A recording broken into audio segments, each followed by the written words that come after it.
Good morning to all of you. Welcome to Legal Matters by Sai Babu Sunkara. ఒక ఖైదీ తన ఇంట్లో జరిగేటువంటి ముఖ్యమైన కార్యక్రమానికి అటెండ్ అవ్వడానికి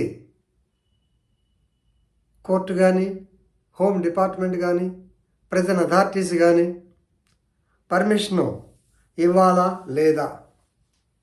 ఇవ్వచ్చు, ఇవ్వకపోవచ్చు, మనందరికీ తెలిసిందే. ఇతమిద్ధంగా ఎక్కడా లేదు.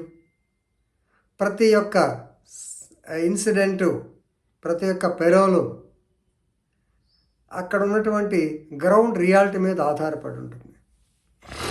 కానీ గౌరవనీయ Punjab and Haryana high court justice Chitkara, Amit Chitkara ఆయన పేరు, అనూప్ చిత్కారా అని ఆయన ప్రిజనర్కి అవతల ఆ కార్యక్రమం చేసేవాళ్ళు ఉన్నా తను అటెండ్ అయ్యేటువంటి భాగ్యము లేదా అటువంటి ఒక్కసారి డెఫినెట్గా అటువంటి సందర్శన అనేది అతనికి చాలా విలువైనది, ముఖ్యమైనది. పోలీస్ శాఖ వాళ్ళు ఏం చెప్పారంటే, మిగతా వాళ్ళు ఉన్నారని ఇతను లేకపోయినా అక్కడ ఏమీ కొంపల మునిగేది లేదు అన్నారు. కాదు, తను ఉంటే తన మానసిక తృప్తి వేరు అనేటువంటి చక్కటి జడ్జిమెంట్ ఇచ్చారు.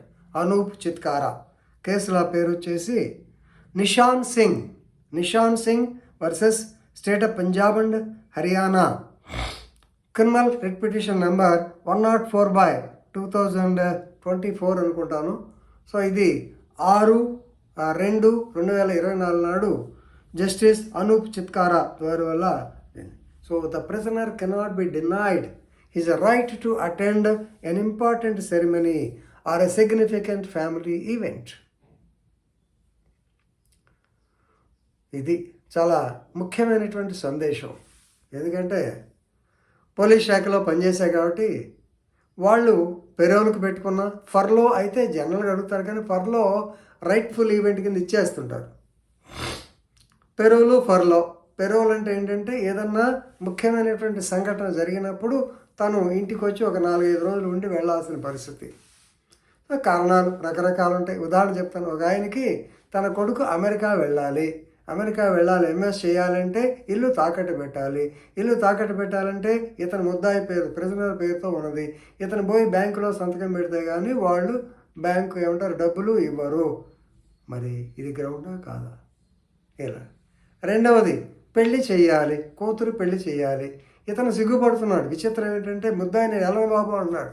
వాళ్ళ భార్య వాళ్ళు వచ్చి గొడవ పెట్టి అతని పేరుతో పిటిషన్ పెడితే, సో ఇతను ఏంటంటే 10 మందిలో అక్కడికి వెళ్తే నన్ను ఏమైనా చాలా తక్కువగా చూస్తారు, వాళ్ళని చూస్తే నాకు ఏడుపు వస్తుంది, ఎందుకు ఇది ఇంట్లో ఉంటే పోతలే అని జైల్లో ఉంటే బెటర్ అన్నాడు. కానీ అతని తల్లిదండ్రులు వచ్చి చాలా ఇబ్బంది పెట్టినప్పుడు పెరోలు ఇచ్చాం. సరే పోరా నాయన ఒకసారి చూసాను, ఎందుకంటే జీవితంలో వివాహం అనేది ఒకేసారి చూస్తాం.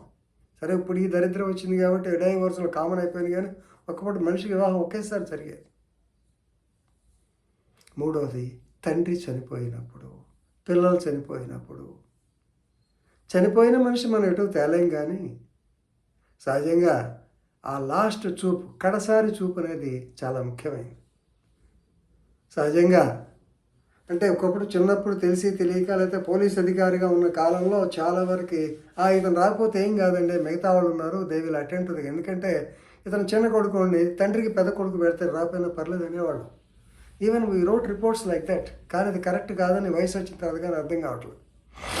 సో ఇలాంటి సంఘటనలు ఉన్నప్పుడు ఇతన్ని పెరోల్ మీద వదలాలా లేదా అసలు సంగతి ఇది. నేను ఏదో ఉదాహరణ చెప్తా, టైం వేస్ట్ చేశాను.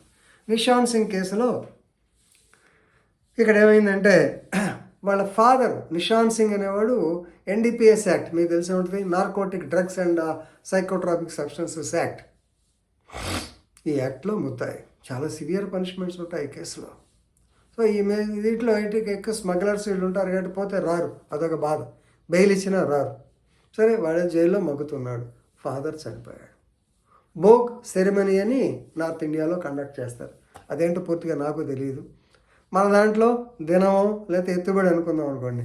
అలాంటి దానికి ఇతనికి వెళ్ళాలా అంటే పెరోల్కి నెలగా రిక్వెస్ట్ పెడతారు. పెరోల్ ఖచ్చితంగా పోలీస్ ఆఫీసర్స్ యొక్క రికమెండేషన్ అడుగుతారు.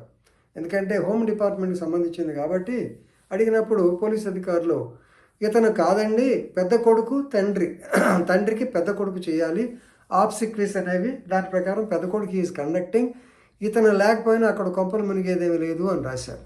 దాని మీద హైకోర్టుకు వెళ్ళాడు.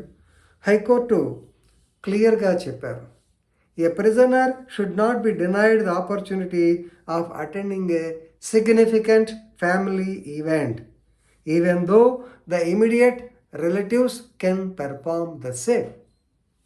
మిగతా వాళ్ళంతా చేస్తారన్నా సరే ఇతని ప్రజెన్స్ చాలా ముఖ్యమైనది, అతనికి తృప్తి ఉంటుంది. సో కాబట్టి no doubt family is not dependent upon him, family does not require him. వాళ్ళు అడగను కూడా అడగట్లా, ఎందుకంటే ఈడేదో తప్పు చేసి వచ్చాడు, ఎన్డీపీఎస్ దొరుకున్నాడు. అయినా సరే ఇతను పిటిషన్ పెట్టుకుంటే గౌరవ హైకోర్టు వారు ఇవ్వండి అయ్యా అని చెప్పన్నారు.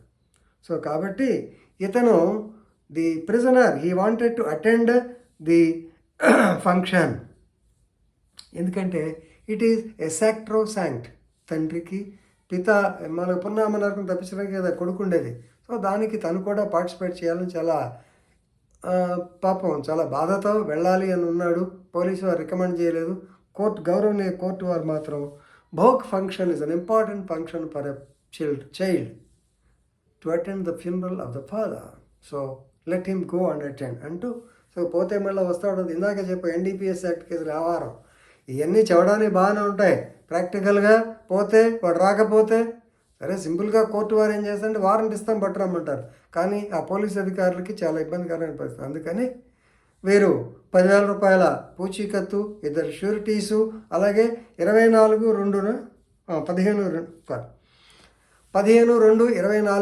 మరలా తిరిగి అటెండ్ అవ్వాలని చెప్పి, ఎందుకంటే 6వ తారీఖు ఎప్పుడు ఇచ్చినట్టు జడ్జిమెంట్ 6/2 ఇచ్చారు కాబట్టి సో 15 కల్లా మళ్ళీ తిరిగి రావాలని కండిషన్స్ పెడుతూ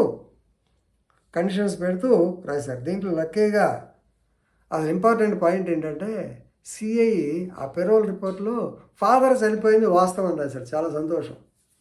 అది కనుక కాదంటే ఏం చేయలేకపోయేవాడు. ఫాదర్ చనిపోయిన మాట వాస్తవమే, కానీ పెద్ద కొడుకు చేస్తాడు ఫాదర్కి, చిన్నోడు అక్కర్లేదు అన్నాడు. కానీ గౌరవనీయ కోర్టు వారు ఎవరైతే తన కొడుకు ఉంటుందా నీకు తెలియదు అని చెప్పి మొత్తానికి మంచి జడ్జిమెంట్ ఇచ్చారు. హ్యూమన్ రైట్స్ ఇవే.